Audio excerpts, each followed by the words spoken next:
तो आप सुन रहे थे साफ तौर पर नरोत्तम मिश्रा ने कह दिया कि जो कैप्टन तय करेंगे वही होगा। मिनिस्टर प्रोफाइल पर उन्होंने साफ तौर पर किया कि इसमें हमारा कुछ नहीं है, जो तय होगा वही हम करने वाले हैं। कोरोना महामारी के चलते मंत्रिमंडल छोटा रहेगा, यह भी उन्होंने स्पष्ट कर दिया कि हमारी प्राथमिकता वही होगी जो प्रधानमंत्री नरेंद्र मोदी की और सीएम शिवराज सिंह चौहान की है। यानी कि साफ तौर पर स्पष्ट है कि कोरोना महामारी से बचाव सबसे पहला एजेंडा मंत्रिमंडल गठन के बाद भी मंत्रियों का रहने वाला है और सबसे पहली प्राथमिकता यही होगी कि तमाम जो आंकड़े हैं उन्हें किसी भी तरह से रोकने में सक्षम प्रदेश को पाए, उस और विचार ये मंत्रिमंडल गठन होने के बाद मंत्री तमाम करते हुए नजर आएंगे। इस वक्त हमारे सहयोगी शरद हमारे साथ जुड़ चुके हैं और इस वक्त हमारे साथ गोपाल भार्गव जी भी जुड़ चुके हैं। शरद, मैं आपके पास पहुंचूंगा। गोपाल जी, बहुत बहुत स्वागत आपका।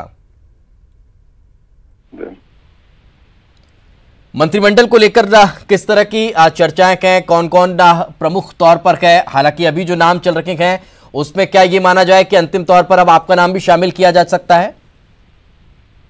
मुझे जानकारी नहीं, मैं अपने गांव पे हूं जी। मैं अपने गृह नगर में हूं और मुझे इस प्रकार की कोई सूचना भी नहीं है जी। यदि होगी तो आपकी जानकारी में लाएंगे जी।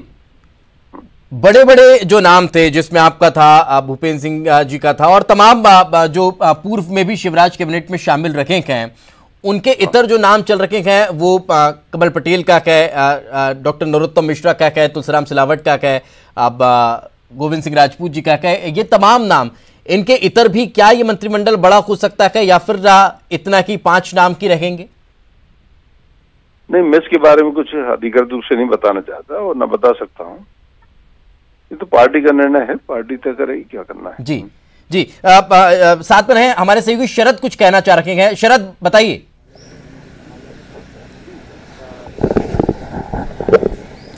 पहले हाँ बिल्कुल, मैं पीसीआर से अनुरोध करूंगा कि वो गोपाल भार्गव की आवाज मेरे कानों तक पहुंचाएं, कृपया अनुरोध है। गोपाल भार्गव जी, मैं एक सबसे पहले तो ये सवाल जानना चाहता हूं कि आप इस वक्त हैं कहां पर?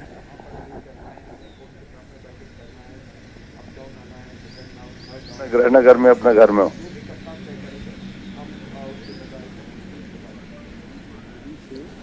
आपको क्या भोपाल आने की कोई सूचना नहीं दी गई? नहीं, मुझे ऐसी कोई जानकारी नहीं है।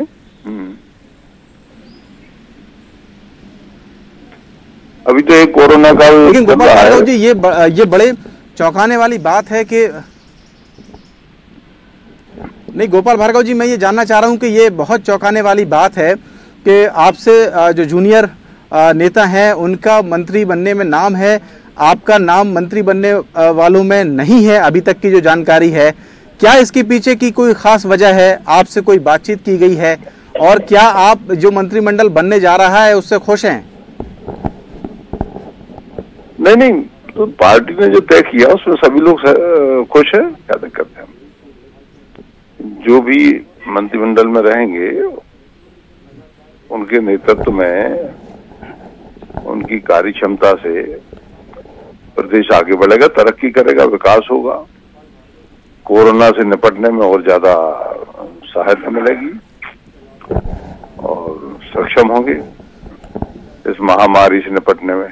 तो पार्टी का निर्णय हम लोगों में सर्वोपरि होता है और सभी लोग उसको मानते हैं। अब इसमें किंतु परंतु नहीं होता। लेकिन आपका जो अनुभव है उसका, ये ठीक बात है गोपाल भार्गव जी, लेकिन मेरा कहने का मतलब ये है कि आप ने कई बड़े जो विभाग हैं वो संभाले हैं, पंचायत विभाग के आप मंत्री भी थे। इस वक्त अगर कोई सबसे ज्यादा जरूरत कोरोना आपदा में किसी मंत्री के अनुभव की है या किसी नेता के अनुभव की है, तो शायद आपसे ज्यादा बड़ा अनुभव और किस नेता का हो सकता है जो इस वक्त मंत्री बनने जा रहा है? नहीं, मैं अपने आप के लिए बहुत सर्वज्ञानी और पारंगत तो नहीं मानता, लेकिन ये बात सही है। पंचायत और ग्रामीण विकास विभाग मेरे पास में 10 वर्षों तक लगातार रहा, सामाजिक न्याय विभाग भी रहा, खाद्य विभाग मेरे पास रहा, सहकारिता विभाग मेरे पास रहा, कृषि विभाग मेरे पास में रहा, धर्मस्व, धार्मिक न्यास, पुनर्वास, तमाम विभाग मेरे पास में इन 15 वर्षों में रहे। और जो कुछ भी अनुभव बन सकता था प्रदेश के हालातों को देखते हुए बेहतर से बेहतर मैंने करने का इन विभागों से प्रयास किया, जिसके परिणाम भी आज देखने को मिल रहे हैं।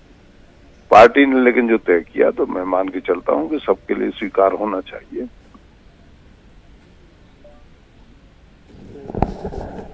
जी गोपाल जी, आप गोपाल भार्गव जी, एक और सवाल है जो जानकारी वो आप लगातार कह रहे हैं कि उसको आप शिरोधार्य करेंगे, लेकिन मेरा एक सवाल ये भी है, आपका मिनिस्टर बनना तय है, टॉप 5 में भले आप अभी पार्टी की जो रणनीति के उसके तहत ना रहे हों, लेकिन भविष्य में मंत्रिमंडल विस्तार कब होगा, इसको लेकर कोई आपसे चर्चा हो पाई है?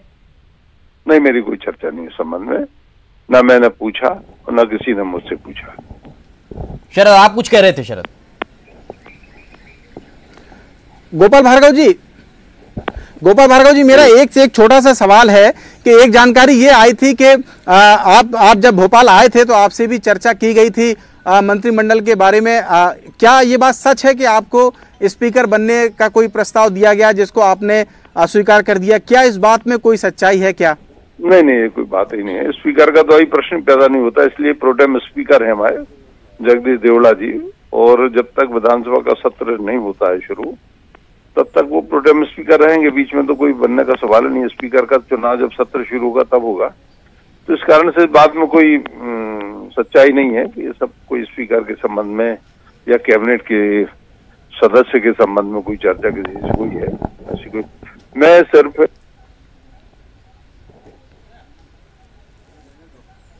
जी गोपाल जी, आप हमेशा कहते हैं और बीजेपी का हर कार्यकर्ता कहता है कि पार्टी में कोई भी निर्णय होता है, कोई भी डिसीजन होता है तो प्रत्येक कार्यकर्ता से बातचीत होती है, रायशुमारी होती है और उसके बाद पार्टी कोई डिसीजन लेती है। तो क्या ये जो बड़ा डिसीजन हुआ, इसको लेकर कोई बातचीत आपसे हुई है?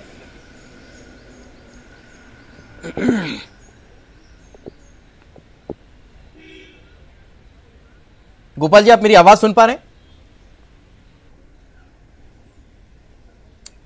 लगता है संपर्क हमारा नहीं हो पा रहा है। शरद लगातार हमारे साथ बने हुए हैं। शरद, सवाल वही जो लगातार उठ भी रखे हैं, लगातार किए भी जा रखे हैं। गोपाल भार्गव सबसे कद्दावर नेता, अभी अगर कुछ दिनों की सरकार का जिक्र किया जाए कांग्रेस की, तो फिर नेता प्रतिपक्ष के तौर पर एक बड़ा चेहरा, लेकिन उसके बाद भी टॉप 5 में शामिल न किया जाना आखिर किस और इशारा करता है? क्या सब कुछ ठीक नहीं चल रहा है या फिर कोई स्ट्रेटेजी के तहत ये तमाम निर्णय लिए गए हों?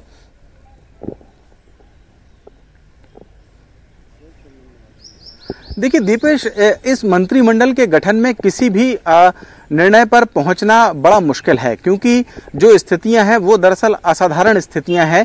ऐसी स्थितियां शायद पहले कभी नहीं हुई हैं। अगर कहा जाए भूतो न भविष्यते तो शायद गलत नहीं होगा।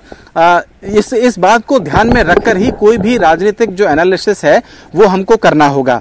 एक तो ये कि कोरोना आपदा है, इस आपदा के बीच में बहुत सारी ऐसी चीजें हो रही हैं राजनीतिक तौर पर, सामाजिक तौर पर और प्रशासनिक तौर पर जो पहले कभी नहीं हुई।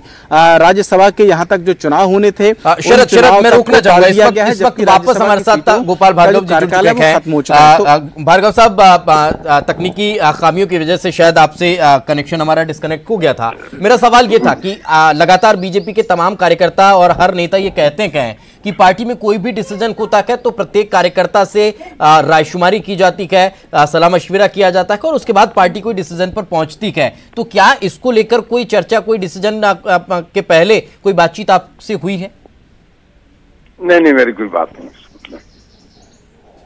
इस संबंध में, कोई बात नहीं किसी से। जी चलिए, बहुत बहुत शुक्रिया हमारे साथ चर्चा में जुड़ने के लिए। और शरद हमारे साथ जुड़े थे। शरद, आपका भी बहुत बहुत शुक्रिया। तो जैसा कि आप इस वक्त सुन रहे थे गोपाल भार्गव, जिन्होंने कहा कि किसी तरह की कोई बातचीत उनसे नहीं हुई है। और आज जब उन्होंने ये कहा, हमारे सहयोगी ने भी उनसे जब सवाल पूछा और अपने पहले ही सवाल के जवाब में भी उन्होंने ये कहा कि वो अपने गृहग्राम में हैं, यानी ये तो स्पष्ट हो चुका है कि जो तमाम अटकलें चल रही थी कि 5 नाम फिक्स हैं, लेकिन ज्यादा की उथल पुथल अगर कुछ हुई तो फिर 2 नाम बाद में और ऐड किए जा सकते हैं मौके पर। लेकिन उन तमाम संभावनाओं को भी गोपाल भार्गव के इस जवाब ने खारिज कर दिया है। वक्त एक छोटे से ब्रेक का है, ब्रेक के बाद जल्द लौटते हैं।